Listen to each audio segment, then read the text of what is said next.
Hello everyone, welcome again to fine art study.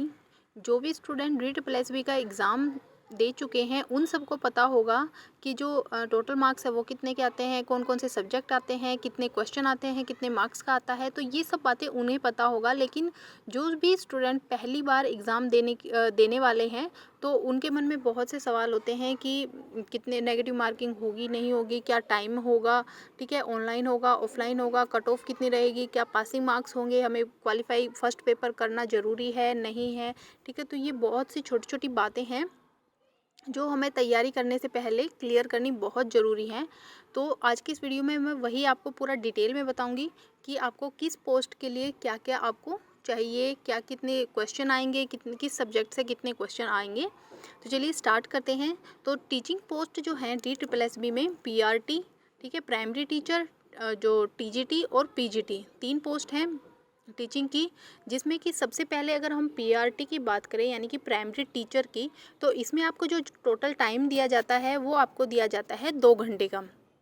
Negative marking होती है REET+B के सभी एग्ज़ाम्स में, तो उनमें आपको 0.25 आपका जो है वो जो गलत आंसर है उस पर कट किया जाएगा, और जो क्वेश्चन है आपका सही आंसर का आपका सभी का 1 नंबर, ये एक क्वेश्चन का आपका 1 नंबर जुड़ेगा। उसके बाद जो टोटल मार्क्स हैं वो आपके PRT में रहेंगे 200, ठीक है, 200 का यहाँ पर टोटल जो क्वेश्चन पेपर है वो आता है, जो कि हमारा 2 पार्ट्स में डिवाइड होता है। फर्स्ट पार्ट की अगर हम बात करें तो वो होता है हमारा जनरल पेपर, जो कि हमारा 100 मार्क्स का होता है, और इसमें हमारे जो 5 पोर्शन हैं अलग अलग होते हैं, जिसमें कि 20 क्वेश्चंस हमें इंग्लिश के देखने को मिलेंगे, जिनके कि मार्क्स भी हमें 20 ही होंगे, ठीक है। एक क्वेश्चन का 1 मार्क्स रहेगा। उसके बाद हिंदी के 20 क्वेश्चन यानी 20 मार्क्स। इसी तरह से मैथ, रीजनिंग और जीके के भी हमें 20-20 क्वेश्चंस यहाँ पर देखने को मिलेंगे। तो टोटल ये हो गया हमारा 100 मार्क्स का पेपर। उसके बाद बात करें हम सेकंड पार्ट की। सेकंड पार्ट होता है हमारा, वो होता है साइकोलॉजी, जो आपका टीचिंग मैथोलॉजी होता है, ठीक है, और पेडागोजी वगैरह, ये जो आते हैं ये सब आपको सेकंड पेपर में देखने को मिलेंगे। जो हमारे क्वेश्चन पेपर का सेकंड पार्ट होता है उसमें हमें देखने को मिलेंगे। कई बार बीच में एक दो क्वेश्चन जीके के भी आपको इस पोर्शन में देखने को मिल जाते हैं, ठीक है। तो ये तो हो गई हमारी PRT की बात। उसके बाद बात करते हैं TGT की, यानी कि ट्रेंड ग्रेजुएट टीचर। अच्छा, अगर हम उसके बाद बात करते हैं TGT की, तो TGT में भी आपको सेम टाइम मिलेगा 2 घंटे का। नेगेटिव मार्किंग आपकी 0.25 होगी। टोटल मार्क्स भी आपके 200 यहाँ पर होंगे। सेम फर्स्ट पेपर जो है हमारा वो जनरल पेपर होता है, जो कि 100 मार्क्स का हमारा होगा, और इसमें भी 5 जो आपके पोर्शन है वो होंगे इंग्लिश, हिंदी, मैथ, रीजनिंग और जीके। तो ये पांचों हमें देखने को मिलेंगे फर्स्ट पोर्शन में। उसके बाद जो हमारा सेकंड पार्ट होता है वो होता है हमारा सब्जेक्ट का, ठीक है। सेकंड पार्ट होगा हमारा सब्जेक्ट का, जिसमें कि हमें सब्जेक्ट के क्वेश्चन देखने को मिलेंगे, और लास्ट में हमें शायद 10 क्वेश्चन इसमें जो टीचिंग मैथोलॉजी है उसके यहाँ पर दिए जाते हैं, ठीक है। तो ये हो जाएगा हमारा टोटल 100 मार्क्स का, ठीक है। तो ये हो गई आपकी TGT की बात। उसके बाद बात कर लेते हैं PGT की। तो PGT पोस्ट के लिए जो टाइम है वो यहाँ पर इंक्रीज़ किया गया है। यहाँ पर हमें PGT के लिए 3 घंटे का टाइम दिया जाता है, जो कि मोर देन इनफ होता है। उसके बाद नेगेटिव भी सेम यहाँ पर 0.25 रहेगी, और टोटल मार्क्स जो हैं वो यहाँ पर 300 हैं, यानी कि आपको टोटल पूरे क्वेश्चन पेपर में 300 क्वेश्चंस यहाँ पर देखने को मिलेंगे। फर्स्ट पोर्शन जो है, जो जनरल पेपर है हमारा, वो हमारा सेम 100 मार्क्स का रहेगा, और इसमें भी 5 ही आपके पार्ट होंगे, हिंदी, इंग्लिश, मैथ, रीजनिंग और जीके का, जिसमें कि सभी 20-20 जो मार्क्स हैं वो रहेंगे। उसके बाद जो हमारा सेकंड पार्ट है जो कि सब्जेक्ट का है, वो हमें 200 मार्क्स का यहाँ पर देखने को मिलेगा, जिसमें कि जो क्वेश्चन जो सब्जेक्ट के हैं वो यहाँ पर आपको 180 के आसपास क्वेश्चन देखने को मिलेंगे सब्जेक्ट के अकॉर्डिंग, और जो लास्ट के 20 क्वेश्चन हैं वो हमारे रहेंगे टीचिंग मैथोलॉजी के, तो उससे रिलेटेड आपसे क्वेश्चन यहाँ पर पूछे जाएंगे। तो ये हो गया हमारा टोटल 300 मार्क्स का।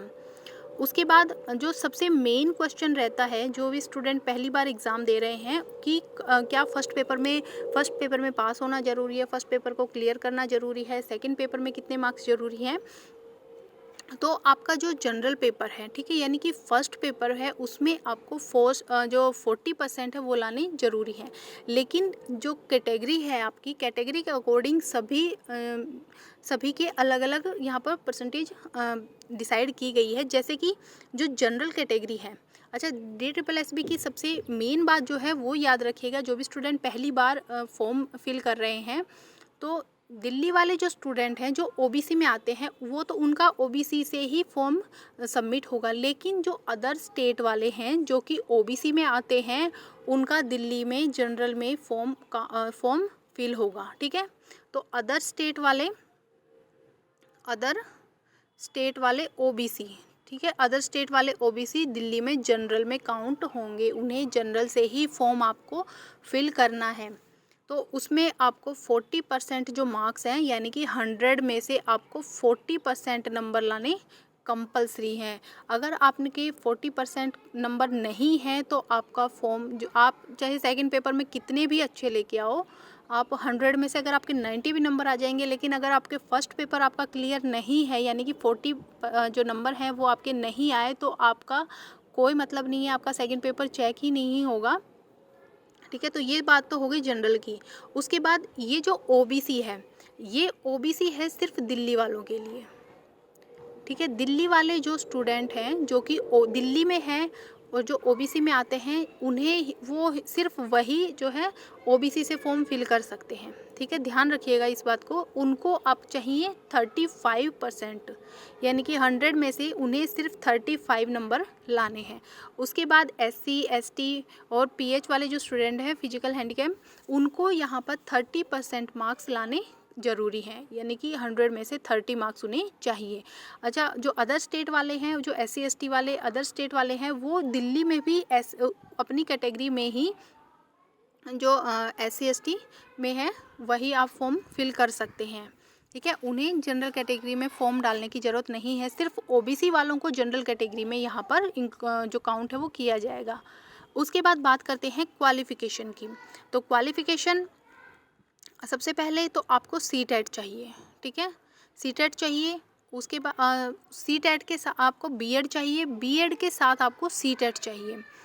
जो PRT है, PRT में आपको CTET के साथ साथ आपको DLED या फिर BLED आपका होना चाहिए। लेकिन जो TGT PGT हैं, उनके लिए आपको CTET के साथ आपका BEd JBT, तो ये सब जो है टीचिंग एग्ज़ाम जो होते हैं, ये आपको टीचिंग डिग्री जो होती हैं, ये सब आपको चाहिए, ठीक है। तो अपनी क्वालिफ़िकेशन आप देख लीजिएगा।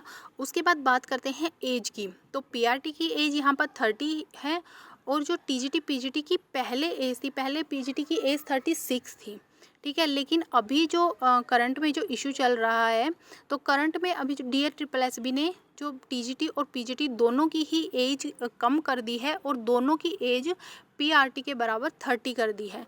अभी के चल रहा है, देखते हैं उसका क्या जो नतीजा आता है। ये सब तो एज का सभी के मन में सबसे ज़्यादा जो डाउट है वो एज को लेकर है। तो एज तो तभी क्लियर होगी जब इसका नोटिफिकेशन आएगा, तभी हमें पता चलेगा। तो आप अपनी तैयारी बिल्कुल मत छोड़िए, अपनी तैयारी बिल्कुल करते रहें, एक भी दिन वेस्ट ना करें, क्योंकि 1 से 2 महीने के अंदर आपको जो वैकेंसी है वो देखने को मिलेंगी। और हो सकता है DSSB अपने जो एग्ज़ाम है वो बहुत जल्द ही कंडक्ट करवाए, ठीक है। ज़्यादा टाइम आपको नहीं देगी तैयारी के लिए, इसलिए अपनी तैयारी बिल्कुल कंटिन्यू रखें। उसके बाद जो एग्ज़ाम है आपका, वो ऑनलाइन और ऑफलाइन कौन सा उसमें होता है। तो आपका जो एग्ज़ाम है वो होता है आपका ऑनलाइन, आपका जो CBT मोड है वो आपका होता है, ठीक है। तो ऑनलाइन आपको एग्ज़ाम वहाँ पे देना होगा। और एज में जो है आपको आपकी कैटेगरी के अकॉर्डिंग एज रिलैक्सेशन भी मिलता है, तो ये आप ध्यान रखिएगा।